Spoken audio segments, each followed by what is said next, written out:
Almost everyone loves sports, and while competition usually pits one side against another, there is one thing that unites all sports fans, and that is a collective hatred for the rules. The fans have got to control themselves. People are getting hurt. It's ridiculous. You're only hurting yourselves by throwing stuff on the field. And the officials are pummeled. Welcome back, I am the Big Smooth, and today we are calling out the worst rule in the NFL. Rules are a necessary evil for all sports to function in any sort of organized capacity, and not every rule is a hindrance to the game. In fact, most rules benefit the overall product on the field. Without rules, you don't have a sport, you just have unorganized chaos.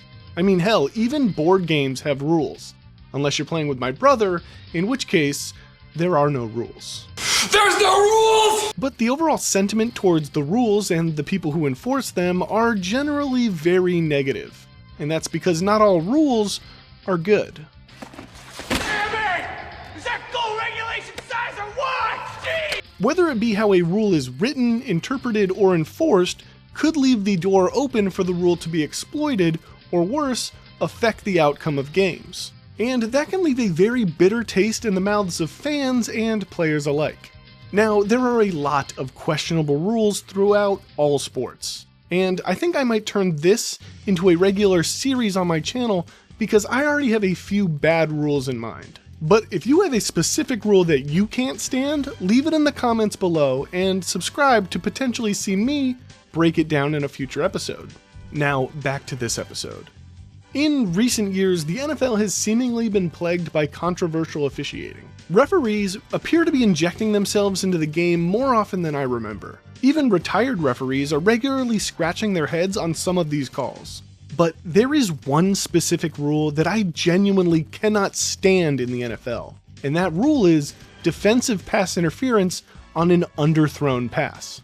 I hate this rule because it essentially rewards the offense for making a mistake. For the majority of the time when this play occurs, the quarterback has made a bad throw, sometimes a horrendously bad throw. And when it does happen, there is nothing a defender can do about it because they are running full speed to keep up or even catch up to a wide receiver who is sprinting full speed. Now, you don't see this play all that often, but it does happen frequently enough for me to make a video on how infuriating it is, especially when it's called against your team.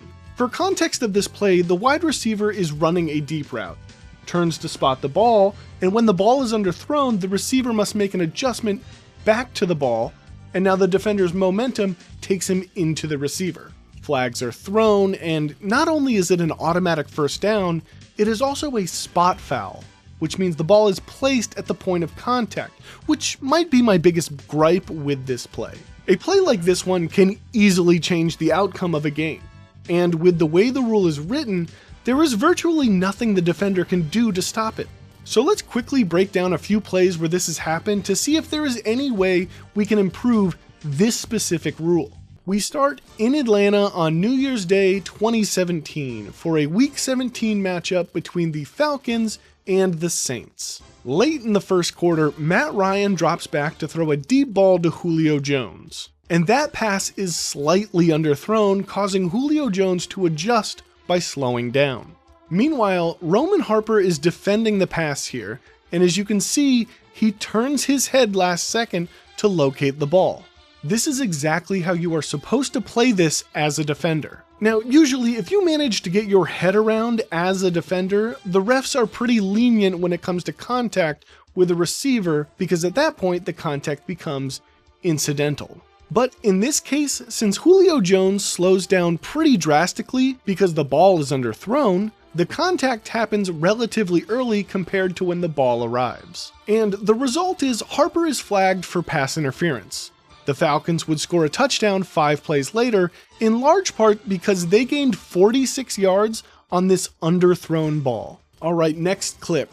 Just over a year after that last play, we are now in Philadelphia, January 13th, 2018, the divisional playoff game between the Atlanta Falcons and the Philadelphia Eagles. This time Atlanta would be on the other side of this penalty. This is the literal first play from scrimmage, and the Eagles' Nick Foles bombs it way downfield for Torrey Smith. And in doing so, Foles does his best Chad Pennington impression by underthrowing Smith by at least 10 yards. This one is pretty straightforward, and the most egregious example I have found of the underthrown pass interference. The offense is taking a deep shot here, and the wide receiver has to plant his foot and try and come back to the pass that is grossly underthrown. And since the speedster Smith went from a full sprint to a near complete stop in less than a second, the defender again had no chance to avoid the contact. This was a 42-yard penalty to start the game, a playoff game, all because Nick Foles tried to throw the ball 60 yards like this. Now, did this play affect the outcome of the game? No. Jay Ajayi fumbled the very next play. But just because it ultimately didn't affect the outcome of the game doesn't mean it's not a problem. Alright, last clip here, and I want to show an example of a borderline underthrown pass. On this play, we take you to Wild Card Weekend in 2014, a playoff game between the Detroit Lions and the Dallas Cowboys. It's pretty unfortunate that most of these examples are happening from playoff games, yet nothing has been done about this rule. Okay, on this play here, Matthew Stafford throws a pass to Brandon Pettigrew on 3rd and 1 late in the game with the lead. The pass is underthrown and not very good. Pettigrew here has the linebacker Anthony Hitchens beat, with nobody over the top. This throw should have been an easy lob over everyone to the much bigger Pettigrew. Instead, I am almost certain that Matt Stafford, who is not under any pressure at all, puts this ball exactly in this spot to draw the pass interference as an insurance policy if Pettigrew can't make the crazy athletic catch over the defender. To me, there is no doubt that Stafford is trying to exploit the rule here. And this was initially flagged but overturned after some discussion between the referees. And I don't hate the decision. Is it a huge play? Yeah. Was there contact? A little. Was it a bad throw? 100%. Did the call, or in this case no call, affect the outcome of the game? Probably.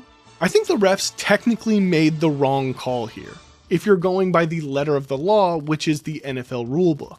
But I believe they made the correct call in terms of the spirit of the game. Now, if this ball was a little more underthrown and the receiver had to come back in and created more contact with the defender, it's 100% getting called pass interference. This was a very controversial play that definitely tortures Lions fans who remember it, and Stafford in the moment was not happy about it. Hey, Pete, that's unbelievable.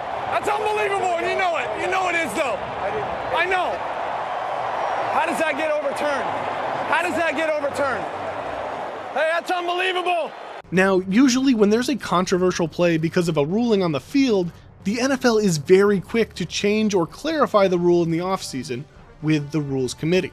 But in this example, the NFL did nothing, and they continue to do nothing since these plays happened over a decade ago. So what should be done to fix this bad rule? Well, if it were up to me, I would make an amendment to the pass interference rule. And forgive me, I'm about to get a little nerdy here. If it were up to me, I would change the wording of the rule of pass interference. Rule 8, Section 5, where it qualifies pass interference as a player significantly hinders an eligible player's opportunity to catch the ball. Now, in Article 3 of Section 5, there are some examples of permissible acts that would qualify as not pass interference, like an uncatchable pass or inadvertent contact. Now, it would be very easy to add a new subsection, specifically subsection G, to Article 3, that I would state, if an eligible offensive player has to adjust back towards the line of scrimmage for an underthrown ball, the defender is entitled to their current position and momentum. Now, just adding that one little subsection to the permissible acts section of the rule would almost completely eliminate every instance of the underthrown pass interference call. And for those of you thinking that defenders can abuse this loophole on curl routes and comeback routes, that's why I specifically use the words adjust and underthrown. Curl routes and comeback routes are very intentional and almost never underthrown, at least in a way that would lead a defender to plow through a receiver attempting to make a catch on one of those routes. Now, in my perfect world, I would never assess any penalty yardage on this type of play. But ultimately, this is a judgment call from the referees. I mean, there could be a potential compromise between what the rule is now and what I want the rule to be. Currently, this type of play, by the rules, is pass interference. But just as an official can rule a pass as uncatchable, with this new amendment, they can also rule a pass as underthrown. Look at that, it's already got its own hand sign. Now, hypothetically, with this new compromised rule, instead of a spot foul with an automatic first down, it could be a simple 5-yard penalty and repeat the down.